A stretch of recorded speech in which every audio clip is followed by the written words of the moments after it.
હાલ મહત્વપૂર્ણ સમાચાર રાજકોટથી। રાજકોટમાં વધુ એક વખત લુખ્ખા તત્વોનો આતંક સામે આવ્યો છે। શહેરના રામનાથ ચોક પાસે 3 જેટલા શખ્સોએ સોડા શોપની દુકાનમાં ઘૂસી અને સોડા શોપના માલિકને ઢોર માર માર્યો હતો। 3 શખ્સોએ સોડાના પૈસા આપવાની બાબતે ધમાલ મચાવી હતી।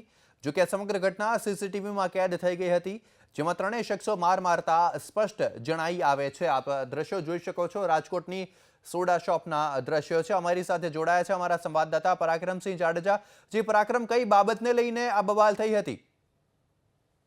રાજકોટના રામનાથપરા વિસ્તારની આ ઘટના છે અને દ્રશ્યોની અંદર જોઈ શકાય છે કે સોડા શોપ ના જે માલિક છે, બાલાજી સોડા શોપ આવેલી છે, તેના માલિકને ઢોર માર મારવામાં આવે છે ને 3 જેટલા શખ્સો આવી જાય છે અને તેમના દ્વારા માર મારવામાં આવે છે। દ્રશ્યોમાં જોઈ શકાય છે અને આ સમગ્ર મામલે એ ડિવિઝન પોલીસ સ્ટેશનની અંદર ફરિયાદ દાખલ કરવામાં આવી છે અને સીસીટીવીના આધારે પોલીસ દ્વારા 3 શખ્સોની જે શોધખોળ હાથ ધરવામાં આવી છે। 3 દિવસ પહેલાની આ ઘટના છે, પરંતુ સીસીટીવી આજે જાહેર કરવામાં આવ્યા છે અને પોલીસ દ્વારા હજી સુધી આરોપીઓને પકડવામાં આવ્યા નથી। અને સવારે જે ઘટના બની હતી, ગઈકાલ રાત્રે જે ઘટના બની હતી, રાજકોટ અને સ્પામાં જે મારામારી કરવામાં આવી હતી 4 શખ્સોને, તે 4 શખ્સો પકડાઈ ગયા છે। પરંતુ જે મારામારી અને જે લૂંટના જે રાજકોટની અંદર બનાવો વધી રહ્યા છે, ખાસ કરીને જે વેપારીઓ છે તેની સાથે મારામારીના જે બનાવ વધતા જાય છે, તે આ દ્રશ્યોની અંદર જોઈ શકાય છે। એક જ દિવસની અંદર 2 જે મારામારીની ઘટનાઓ છે તે રાજકોટની અંદર સામે આવી છે અને સીસીટીવીમાં કેદ થઈ છે।